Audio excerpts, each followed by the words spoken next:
안녕하세요. 밤이 깊었네요. 오늘 하루도 고생 많으셨죠? 편안하게 쉬면서 오늘 밤 따뜻한 옛날 이야기를 들어보세요. 옛날 옛적에 어느 한, 아니지요. 이 이야기는 그렇게 시작하지 않습니다.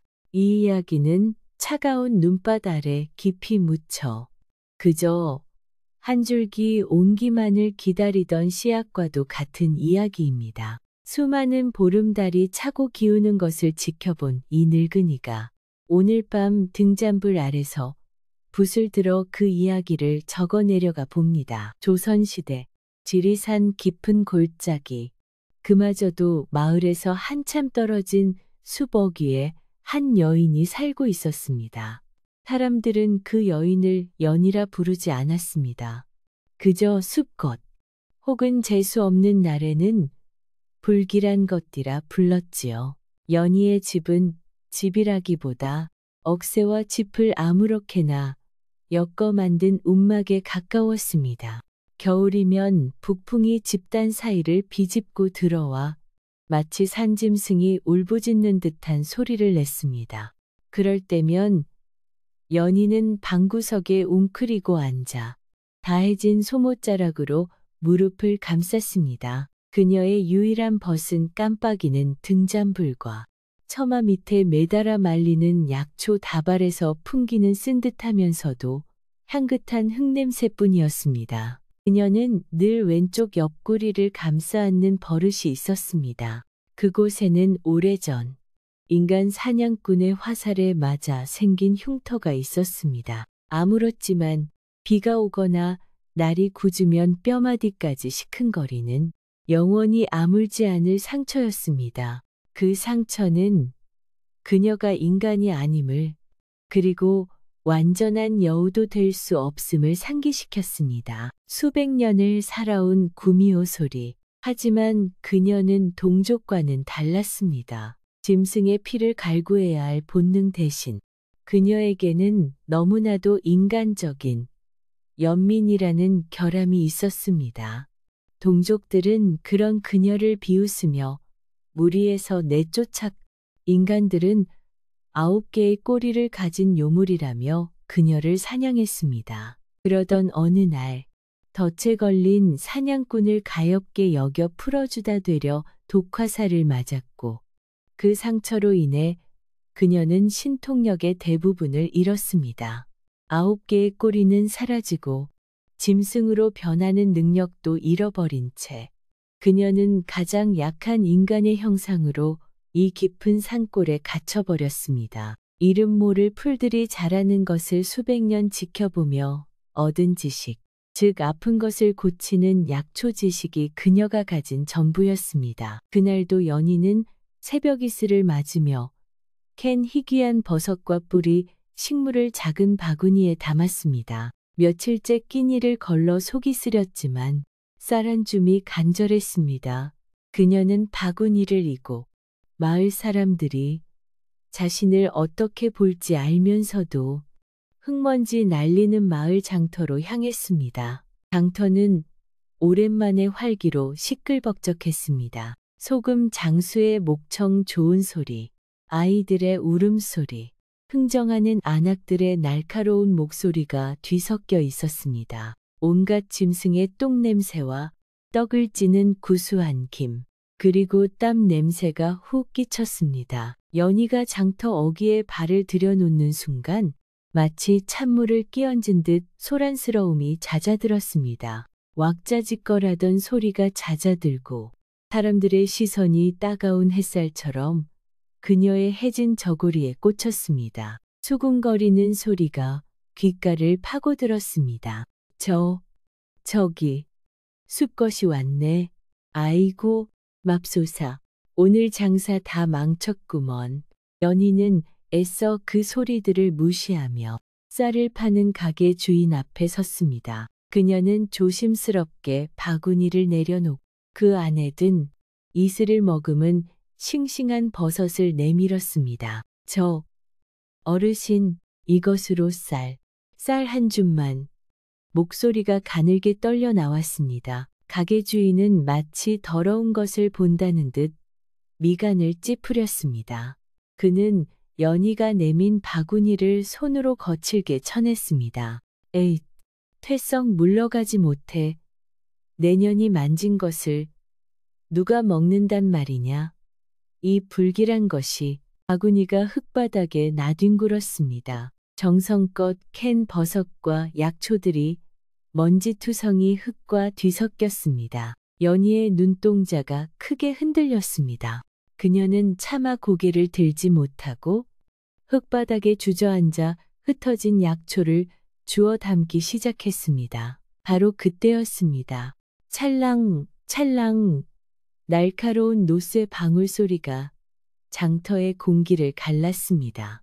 붉고 푸른 원색의 화려한 옷을 입은 묘령 단골 무당이었습니다. 그녀는 마을의 기륭화복을 점치고 신의 뜻을 전하는 존재였습니다.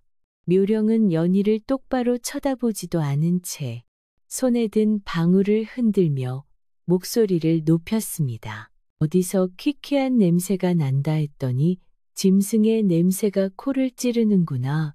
그녀의 목소리는 쇠를 긁는 듯 날카로웠습니다. 가뭄이 들고 아이가 아픈 것이 다 이유가 있었어. 요물이 마을 어귀에 둥지를 틀고 있으니 맑아야 할 공기가 탁해진 것이다. 그 말이 떨어지자 사람들의 두려움에 찬 시선은 곧 저기로 변했습니다. 누군가 연희를 향해 돌멩이를 던졌습니다. 물러가라. 저 요물을 당장 내쫓아라. 돌멩이가 그녀의 마른 어깨에 맞았지만 연희는 소리내어 울지 않았습니다. 그저 묵묵히 흙먼지가 묻은 약초를 바구니에 담았습니다.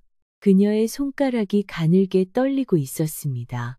그 수많은 멸시와 저주 속에서 그녀의 귓가에 들리는 것은 오직 제 심장이 차갑게 식어가는 소리뿐이었습니다. 결국 쌀안 털었지 못한 채 연희는 장터를 도망치듯 빠져나왔습니다. 그녀는 해가 질 때까지 움막으로 돌아가지 못하고 숲속 바위에 웅크리고 앉아 있었습니다. 붉게 물든 노을이 마치 덧난 상처처럼 시리게 번져갔습니다. 수백 년을 살았지만 단 한 번도 따뜻한 손길을 느껴보지 못했습니다. 그저 인간이 되고 싶었습니다. 따뜻한 밥을 함께 먹, 시시한 이야기를 나누며 웃는 그런 평범한 삶을 꿈꿨습니다. 하지만 세상은 그녀를 인간으로도 짐승으로도 받아주지 않았습니다. 어둠이 짙게 깔리고 차가운 밤바람이 그녀의 젖은 뺨을 스쳤습니다. 연희는 빈 바구니를 안고 자리에서 일어났습니다. 그녀가 돌아갈 곳은 바람 소리만이 울부짖는 저 차가운 움막뿐이었습니다. 등잔불을 켤 기름조차 없는 칠흑 같은 어둠 속에서 연희는 또다시 긴 밤을 홀로 견뎌야 했습니다. 그해 여름, 지독한 가뭄이 땅을 집어삼켰습니다. 몇 달간 비 한 방울 내리지 않아 논바닥은 거북이 등처럼 쩍쩍 갈라졌고 마을의 유일한 우물조차 바닥을 드러내기 시작했습니다. 사람들의 얼굴에는 밭고랑처럼 깊은 근심이 패였습니다. 굶주림은 사람들의 이성을 마비시켰고 두려움은 광기를 불러일으켰습니다. 마을 사람들은 마침내 묘령 단골을 찾아가 매달렸습니다. 단골 어르신, 이대로는 다 죽습니다. 제발 산신님의 노여움을 풀 방도를 알려주십시오. 묘령은 며칠간 요란한 구판을 벌였습니다. 징과 꽹과리 소리가 메마른 공기를 찢었지만 하늘은 여전히 녹그릇처럼 맑기만 했습니다. 마지막 날, 땀과 기름으로 범벅이 된 묘령은 신들린 듯 몸을 떨며 외쳤습니다. 찾았다. 재앙의 근원을 찾았어. 그녀의 눈이 핏발이 선 채 수버기를 향했습니다. 탄신께서 노하신 까닭은 부정한 것이 감히 이 땅에 발을 붙이고 있기 때문이다. 인간의 탈을 쓴 저 숲속의 여우, 그 요물이 산의 정기를 모두 빨아들이고 있다. 그 피를 제물로 바치지 않으면 우리 모두 산채로 말라 죽게 될 것이다. 공포에 질린 군중에게 묘령의 말은 신의 계시였습니다. 굶주림에 이성을 잃은 그들의 눈에 연희는 더 이상 연약한 여인이 아니었습니다. 그들의 생명을 앗아가는 끔찍한 요물이었습니다. 저것을 태워 죽여야 한다. 그래야 비가 올 것이다. 그날 밤 달빛조차 구름에 가려진 틈을 타 수십 명의 사내가 횃불과 낫, 괭이를 들고 연희의 움막으로 향했습니다. 그들의 눈은 굶주린 이리의 눈처럼 붉게 타올랐습니다. 거기다 저 요물을 끌어내라. 연희는 그저 쓴뿌리를 씹으며 허기를 달래던 중이었습니다. 고함 소리와 함께 문짝이 부서져라 들이닥친 횃불에 그녀는 숨이 멎는 듯했습니다. 아닙니다. 제발. 저는 그녀의 애원은 횃불을 든 군중의 광기에 묻혔습니다. 누군가 움막의 말은 집단에 불을 붙였습니다. 불이다. 저것을 태워라. 불길은 마른 짚을 만나 순식간에 춤을 추며 타올랐습니다. 연희는 타오르는 불길과 무너지는 석갈의 사이를 겨우 비집고 밖으로 뛰쳐나왔습니다. 저기 있다. 잡아라. 연희는 본능적으로 숲을 향해 달렸습니다. 뒤에서 들려오는 발소리와 저주 섞인 고함 소리가 그녀를 공포로 몰아넣었습니다. 가시던 불에 살이 찢기고 나무 뿌리에 발이 걸려 넘어지기를 수십 차가운 밤 공기가 폐를 찢을 듯 파고들었습니다. 얼마나 달렸을까. 그녀는 더 이상 뛸 힘조차 남지 않았습니다. 오래전 화살을 맞았던 옆구리의 흉터가 불에 댄 듯 아파왔습니다. 상처가 다시 터졌는지 비릿한 피냄새가 훅 올라왔습니다. 연희는 거대한 고목 아래에 쓰러지듯 주저앉았습니다. 이제 모든 것이 끝났다는 절망감이 그녀를 덮쳤습니다. 이대로 죽는구나. 수백 년을 살아왔지만 단 한 번도 온전히 살아본 적 없는 삶이었습니다. 차라리 이대로 눈을 감는 것이 편할지도 모른다고 생각했습니다.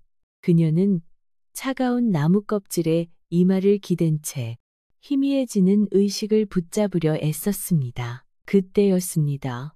콜록, 콜록, 죽음의 정적을 깨고 희미하지만 끊이지 않는 기침 소리가 들려왔습니다. 칠흑 같은 어둠 속에서 누군가 천천히 다가오고 있었습니다. 연희는 마지막 남은 힘을 다해 고개를 들었습니다. 창백한 달빛이 구름 사이로 잠시 얼굴을 내밀었고 한 사내의 모습이 드러났습니다. 그는 선비의 복색인 하얀 도포를 입고 있었지만 그 모습은 몹시 초췌했습니다. 핏기 없는 얼굴에 금방이라도 쓰러질 듯 위태롭게 서 있었습니다. 그는 성준이었습니다. 한때는 장래가 촉망받는 학자였으나 가문이 역모에 휘말려 모든 것을 잃고 이 외딴 시골 마을로 유배온 비운의 선비였습니다. 그는 지병인 폐병을 앓고 있었고 밤마다 찾아오는 고독과 절망을 잊기 위해 숲을 거니는 것이 유일한 낙이었습니다. 성주는 불길에 휩싸인 마을 쪽을 보다가 연기 냄새를 피해 더 깊은 곳으로 왔다가 쓰러진 연희를 발견한 것이었습니다. 그는 연희의 몰골을 보고 잠시 놀랐지만 이내 그녀의 눈에 담긴 깊은 절망과 공포를 읽었습니다. 그는 그녀가 수컷이라 불리며 손가락질 당하는 여인임을 알았지만 지금 그의 눈앞에는 그저 공포에 질려 상처 입고 추위에 떠는 한 명의 인간이 있을 뿐이었습니다. 이런 꼬리말이 아니군. 그는 자신의 병든 몸을 감싸고 있던 유일하게 성한 도포를 망설임 없이 벗었습니다. 그리고는 말없이 다가와 흙과 피로 얼룩진 연희의 어깨를 감싸주었습니다. 도포에서는 그윽한 묵냄새와 희미한 약재 냄새가 났습니다. 일어설 수 있겠소. 성준이 손을 내밀었습니다. 연희는 그 따뜻한 온기가 낯설어 잠시 망설였습니다. 자신의 손을 잡는 순간 이 선비에게도 불행이 옮겨갈 것만 같았습니다. 저는 불길합니다. 성준은 희미하게 웃었습니다. 그 웃음은 마치 마른 잎사귀가 바람에 스치는 소리처럼 쓸쓸했습니다. 세상이 이미 나를 죄인이라 부르는데 불길함이 하나 더한들 어떻겠소. 어서 잡으시오. 이 밤바람은 병든 자에게도 상처 입은 자에게도 치명적인 법이오. 연희는 떨리는 손으로 그의 손을 잡았습니다. 거칠고 차가웠지만 그토록 그리워하던 사람의 온기였습니다. 성준은 연희를 부축하여 마을의 가장 후미진 곳, 담쟁이 덩굴이 무성한 낡은 초가집의 행랑채로 데려갔습니다. 그가 유배 와서 머무는 곳이었습니다. 방은 좁고 몹시 추웠습니다. 가구라고는 낡은 서한과 벽면을 가득 채운 책들 뿐이었습니다.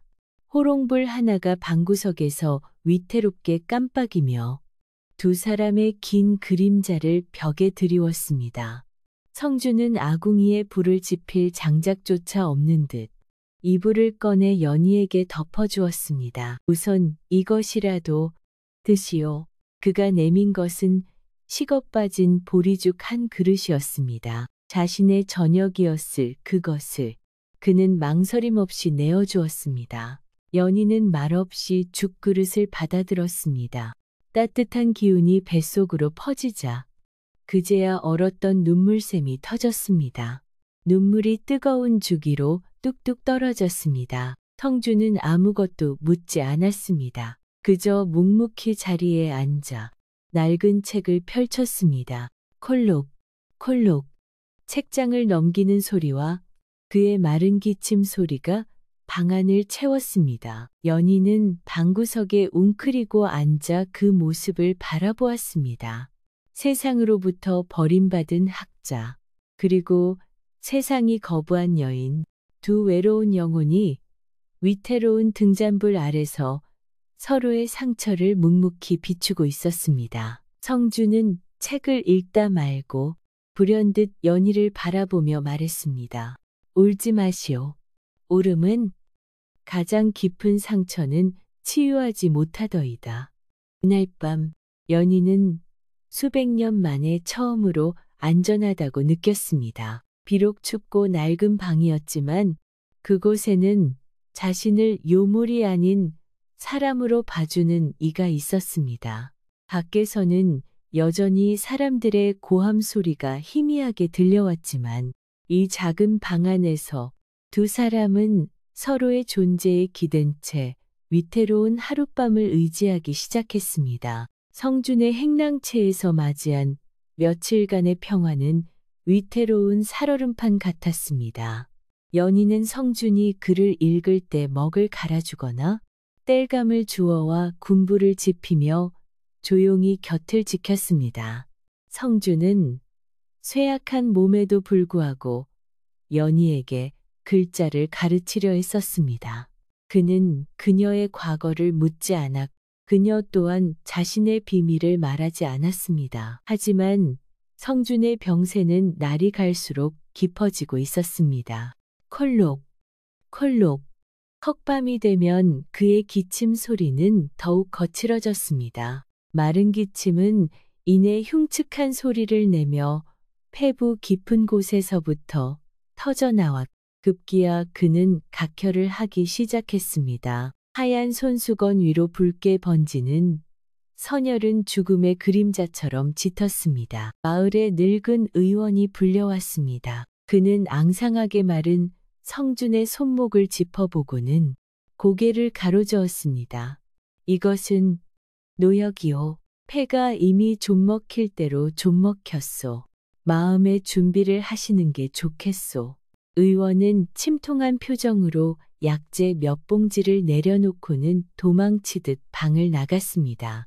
노역, 즉 폐병은 당시 죽음의 선고나 다름없는 불치병이었습니다. 성주는 펄펄 끓는 열에 들떠 헛소리를 하기 시작했습니다. 아버님, 소자는 죄인이 아닙니다. 억울합니다. 그는 과거의 악몽 속에서 허우적거렸습니다. 연희는 그의 이마에 젖은 수건을 갈아주며 애타게 그의 곁을 지켰지만 그의 몸은 불덩이처럼 타오르기만 했습니다. 연희는 절망했습니다. 의원이 두고 간 약재는 그저 기침을 잠시 먹게 할 뿐 그의 생명을 구할 수는 없었습니다. 바로 그때 수백 년간 식물과 교감하며 살아온 구미호의 본능이 잊고 있던 기억을 일깨웠습니다. 있어 단 하나의 방법이, 그것은 월견초라 불리는 신비한 약초였습니다. 칠흑같이 어두운 밤, 오직 달빛만을 머금고 자라나는 풀로 해를 되살리는 기적의 약초였습니다. 하지만 그 풀은 지리산 깊은 곳, 인간의 발길이 닿지 않는 아찔한 절벽 틈에서만 자랐습니다. 그리고 연희가 알기로 그 절벽은 자신이 불태워진 움막터 근처에 있었습니다. 가야 한다. 지금 밖으로 나가는 것은 스스로 죽음 속으로 걸어 들어가는 것과 같았습니다. 묘령 단골과 성남마을 사람들이 자신을 찾기 위해 혈안이 되어 있을 터였습니다. 연희는 마지막으로 성준의 얼굴을 바라보았습니다. 황백하게 질린 낯, 땀으로 젖은 머리카락, 고통으로 일그러진 미간, 자신을 요물이 아닌 사람으로 대해준 유일한 존재였습니다. 그가 자신에게 내밀었던 손, 덮어주었던 도포의 묵냄새, 그 온기를 잃고 싶지 않았습니다. 연희는 이를 악물었습니다. 그녀는 어둠을 틈타 조용히 방문을 나섰습니다. 밤의 숲은 위험했습니다. 그녀는 짐승처럼 네 발로 기어 가시덤불을 헤치고 냄새로 길을 찾았습니다. 며칠 전의 화재로 숲의 일부는 잿더미로 변해 있었습니다. 매캐한 연기 냄새가 코를 찔렀지만 그녀는 멈추지 않았습니다. 마침내 그녀는 기억 속의 절벽에 다다랐습니다. 수십 길 아래가 까마득한 낭떠러지였습니다. 그리고 저 멀리 절벽 중간의 바위 틈에서 마치 스스로 빛을 내는 듯 희미하게 반짝이는 풀잎이 보였습니다. 월견초였습니다. 연희는 망설일 틈도 없이 칡넝쿨을 잡고 절벽을 기어 내려가기 시작했습니다. 신통력을 잃은 지금 그녀의 몸은 연약한 인간의 몸과 다를 바 없었습니다. 날카로운 바위 모서리에 손바닥이 찢어지고 발이 헛디뎌 죽을 고비를 몇 번이나 넘겼습니다. 조금만 더. 성준의 기침 소리가 귓가에 맴돌았습니다.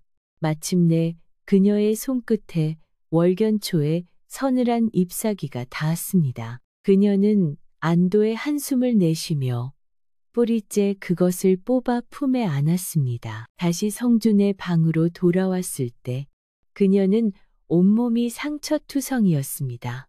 그녀는 지체 없이 월견초를 으깨어 즙을 내고 그것을 끓는 물에 달였습니다. 이내 방 안에는 지금껏 맡아본 적 없는 기묘하고도 싱그러운 향기가 가득 찼습니다. 그것은 흙냄새도 꽃향기도 아닌 마치 깊은 밤 이슬과 달빛을 응축해 놓은 듯한 맑은 향기였습니다. 연희는 덜덜 떨리는 손으로 약사발을 들어 성준의 입가에 가져갔습니다. 제발 눈을 뜨세요. 서방님. 그녀도 모르게 마음속 깊이 숨겨두었던 호칭이 새어나왔습니다. 기적이었을까? 뜨거운 약물이 그의 목을 타고 넘어간 순간 성준의 거친 숨소리가 조금씩 잦아들기 시작했습니다. 불덩이 같던 그의 이마에서 식은 땀이 배어나오며 열이 내리기 시작했습니다. 다음 날 아침, 성준은 몇 날 며칠 만에 맑은 정신으로 눈을 떴습니다. 폐를 짓누르던 통증이 사라지고 숨을 쉬는 것이 한결 가벼워졌습니다. 그의 눈에 처음 들어온 것은 곁에서 뜬 눈으로 밤을 지새우다 곤히 잠든 연희의 모습이었습니다. 그리고 그녀의 손바닥과 팔에 가득한 끔찍한 상처들이었습니다. 성주는 모든 것을 깨달았습니다. 자신이 죽음의 문턱에서 돌아왔음을, 그리고 이 여인이 자신을 위해 목숨을 걸었음을. 그는 말없이 일어나 자신의 서안에서 가장 좋은 종이를 꺼내 무언가를 적기 시작했습니다. 그는 그녀의 상처에 발라줄 약을 구하기 위해, 그리고 이 일에 대한 답을 찾기 위해 쇠약한 몸을 이끌고 방을 나섰습니다. 성준이 나간 사이 연희가 깨어났습니다. 그리고 그 순간 방문이 거칠게 열어젖혀졌습니다. 여기 있었구나. 이 요망한 것 묘령 단골이었습니다. 그녀는 며칠간 연희의 행방을 찾지 못해 분노가 극에 달해 있었습니다. 성준의 병세가 위중하다는 소문을 듣고 필시 저 여우년이 생기를 빨아먹은 탓이라 확신하고 마을 사람들을 이끌고 들이닥친 것이었습니다. 당장 이 오물을 끌어내라. 저 선비는 이미 홀려 죽었을 것이다. 묘령이 손에 든 방울을 흔들며 고함을 질렀습니다. 몇몇 장정이 방 안으로 뛰어들려던 찰나. 멈추시오. 성준의 낮지만 힘있는 목소리가 그들을 가로막았습니다. 그는 문틈에 몸을 기댄 채 서 있었지만 그 기세는 누구도 감히 거역할 수 없었습니다. 지금 무얼 하는 짓이오. 병자가 쉬는 방에 함부로 뛰어들다니. 묘령은 성준이 살아있는 것을 보고 잠시 놀랐으나 이내 더욱 날카롭게 소리쳤습니다. 선비님 정신 차리십시오. 저것은 사람이 아닙니다. 선비님의 생기를 빨아먹고 연명하는 여우입니다. 저것에 홀리면 가문이 망하고 대가 끊길 것이오. 성효 내 가문은 이미 망했소. 내 대는 이미 끊길 병에 걸렸었소. 성준이 마른 기침을 삼키며 차갑게 대꾸했습니다. 그는 품에서 자신이 방금 적은 종이를 꺼내 들었습니다. 그것은 유학의 경전인 맹자의 한 구절이었습니다. 단골은 하늘을 섬긴다고 하셨지요. 성준이 묘령을 똑바로 응시했습니다. 맹자께서 이르시길 측은지심은 인인의 시작이다 하셨소. 불쌍히 여기는 마음이 없다면 사람이 아니라고 하셨단 말이오. 그가 연희를 가리켰습니다. 저 여인은 죽어가는 나를 밤새 간호했소. 당신들이 말하는 요물이 정녕 이토록 헌신적으로 사람을 구한단 말이오. 당신들은 하늘을 말하면서 정작 눈앞에 약한 생명 하나를 짓밟으려 하고 있어. 당신들의 이는 대체 어디에 있어? 성준의 논리 정연한 질책에 군중은 술렁였습니다. 유학을 숭상하는 조선 사회에서 인을 거스른다는 것은 큰 죄악이었습니다. 묘령은 분노로 얼굴이 일그러졌지만 감히 사서삼경의 권위에 대항할 수는 없었습니다. 바로 그때였습니다. 으악 마당 한쪽에서 아이의 찢어지는 듯한 비명이 들려왔습니다. 성준에게 이 행랑채를 내어준 집주인의 아들이었습니다. 성난 군중을 따라왔다가 헛간 지붕에 올라갔다가 발을 헛디뎌 떨어져 다리가 부러진 것이었습니다. 아이는 흙바닥을 구르며 고통스럽게 울부짖었습니다. 뼈가 부러져 다리가 흉측하게 휘어 있었습니다. 묘령도 마을 사람들도 심지어 아이의 어미조차 어쩔 줄 모르고 발만 동동 굴렀습니다. 그 순간 성준의 뒤에 숨어 있던 연희가 뛰쳐나갔습니다. 그녀는 망설임 없이 아이에게 다가가 먼저 피가 나는 곳을 지혈하고 부러진 다리를 조심스럽게 살폈습니다. 물, 깨끗한 천, 그리고 부목으로 쓸 나뭇가지를 가져오세요. 빨리요. 그녀의 목소리는 떨렸지만 단호했습니다. 사람들은 얼떨결에 그녀가 시키는 대로 움직였습니다. 연희는 숲에서 늘 하던 대로 주변에서 뜯어온 풀을 씹어 상처에 붙여 지혈하고 능숙하게 부러진 뼈를 맞춘 뒤 부목을 대고 천으로 단단히 고정했습니다. 신기하게도 연희의 손길이 닿자 아이의 울음소리가 점차 잦아들었습니다. 모두가 그 광경을 숨죽여 지켜보았습니다. 공포의 대상이었던 요물이 자신들의 아이를 구하고 있었습니다. 방금 전까지 돌을 던지려 했던 손들이 무한하게 공중에서 멈췄습니다. 묘령은 그 광경을 믿을 수 없다는 듯 입술을 파르르 떨었습니다. 그날 이후 마을의 풍경은 조금씩 변하기 시작했습니다. 지독한 가뭄은 계속되었고 오염된 우물물로 인해 마을에는 병이 돌기 시작했습니다. 아이들이 설사를 하고 노인들이 앓아눕기 시작했습니다. 제일 먼저 변한 것은 다리 다친 아이의 부모였습니다. 그들은 연희와 성준에게 감사의 표시로 쌀과 감자를 몰래 가져다 주기 시작했습니다. 고맙소. 처자가 내 아들의 목숨을 구했소. 소문은 빠르지도 느리지도 않게 퍼져나갔습니다. 절박함에 내몰린 몇몇 안악이 밤중에 몰래 아이를 업고 성준의 행랑채를 찾았습니다. 제발 우리 아이 좀 살려주시오. 연희는 그들을 거절하지 않았습니다. 그녀는 신통력이나 마법을 쓰지 않았습니다. 그저 수백 년간 숲에서 배운 지식, 즉 약초에 대한 해박한 지식을 사용했습니다. 이 풀은 열을 내리고 젖뿌리는 설사를 멈추게 합니다. 물은 아주 꼭 끓여서 드셔야 합니다. 성준은 붓을 들었습니다. 그는 연희가 말하는 약초의 이름과 효능, 사용법을 그림과 함께 종이에 꼼꼼하게 기록했습니다.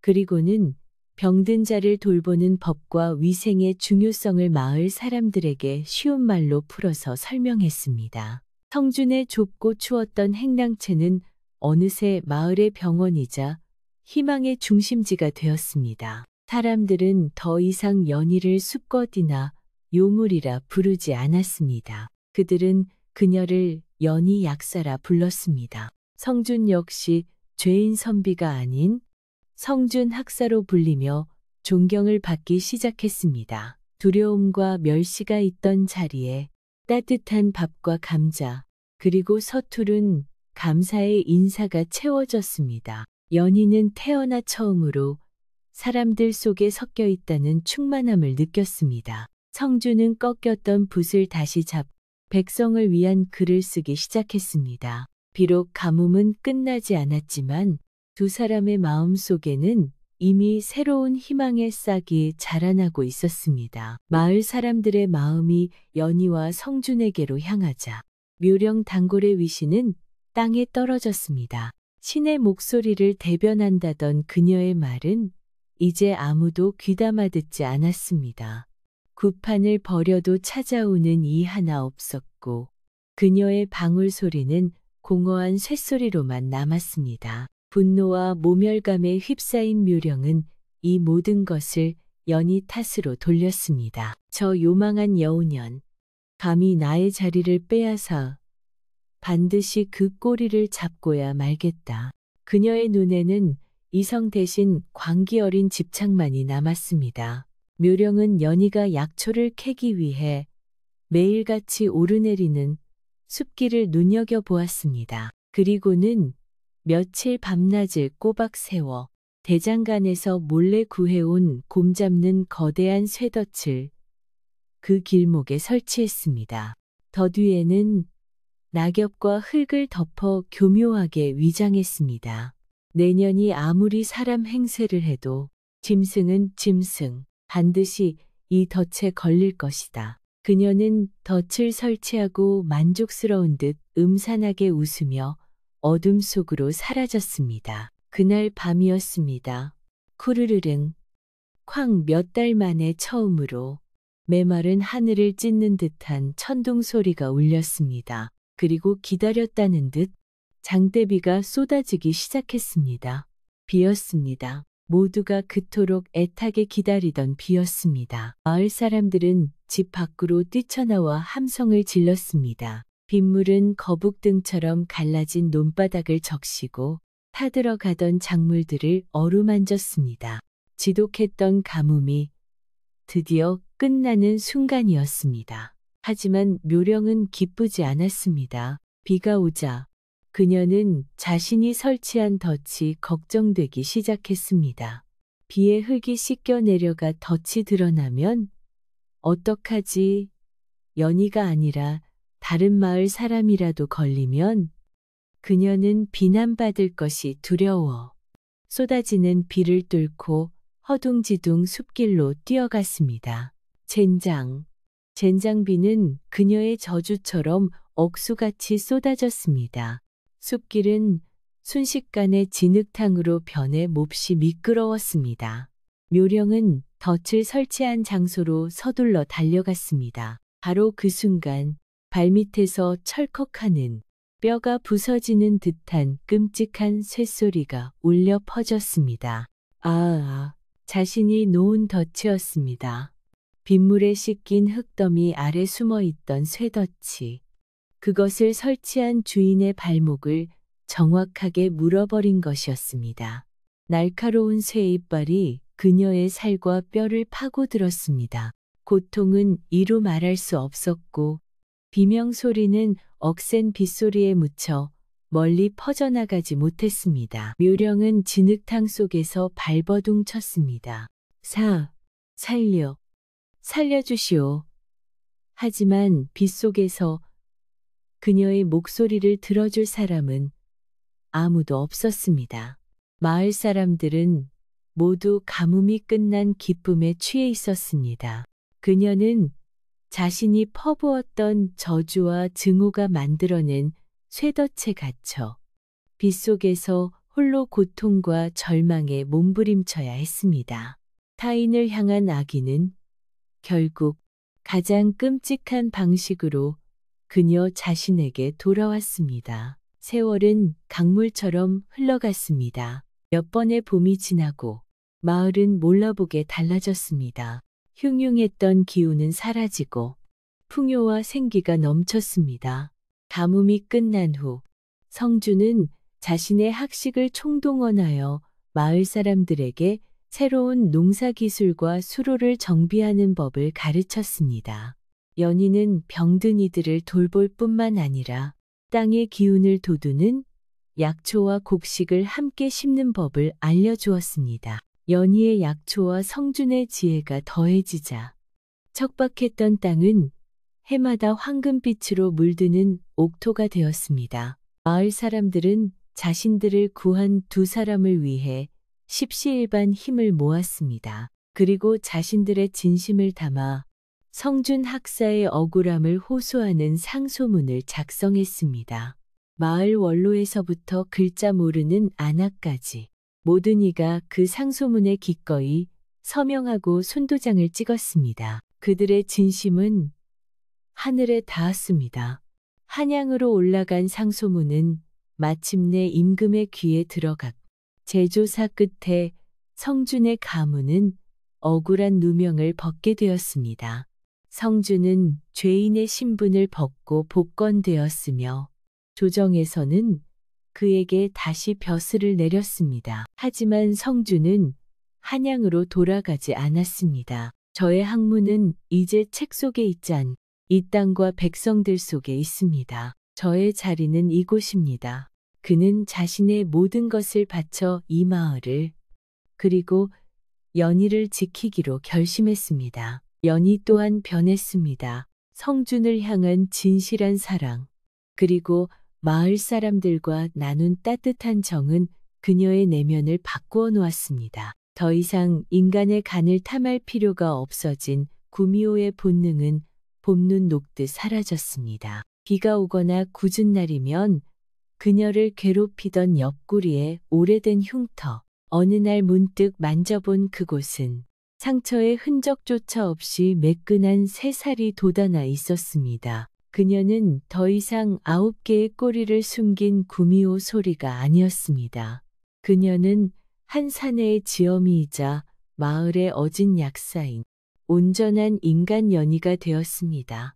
이야기가 끝나는 지금 저는 저 멀리 지리산 골짜기 어느 따사로운 봄날의 풍경을 봅니다. 마을 사람들이 힘을 합쳐 새로 지어준 튼튼한 기와집. 그 집 툇마루에 연희와 성준이 나란히 앉아 있습니다. 세월은 그들의 눈가에 얕은 주름을 남겼지만 그 눈빛은 여전히 봄 햇살처럼 따뜻하고 맑습니다. 하늘천, 따, 지, 마당에서는 이제 막 걸음마를 뗀 사내아이가 서툰 목소리로 천자문을 외우고 있습니다. 성준이 미소를 지으며 아이의 머리를 쓰다듬습니다. 아니다. 아가, 이것은 하늘천이란다. 아니에요. 서방님, 이것은 당귀랍니다. 아가, 이건 아픈 사람을 낫게 하는 약초란다. 연희가 아이의 작은 손에 향긋한 풀잎 하나를 쥐어주며 웃습니다. 아이는 아비의 글과 어미의 약초 사이에서 까르르 웃음을 터뜨립니다. 연희는 성준의 어깨에 조용히 머리를 기댔습니다. 한때 그토록 불길하다 여겨졌던 땅에 이제는 생명이 자라고 아이의 웃음소리가 울려 퍼지고 있었습니다. 진정한 기적은 신통력이나 마법에 있지 않았습니다. 그것은 절망 속에서도 서로를 알아본 두 마음, 차가운 멸시를 녹여버린 따뜻한 온기, 그리고 상처 입은 존재를 기꺼이 품어 안은 사랑이었습니다. 차가운 겨울을 견뎌낸 땅에 마침내 완연한 봄이 찾아왔습니다. 밤이 참으로 깊었군요. 이 늙은이의 이야기는 여기까지입니다. 진정으로 사람이 된다는 것이 무엇일까요? 어쩌면 그것은 꼬리 9개가 사라지는 것이 아니라 차가운 심장을 녹일 단 하나의 진심을 만나는 것일지도 모르겠습니다. 부디 따뜻한 꿈 꾸시길.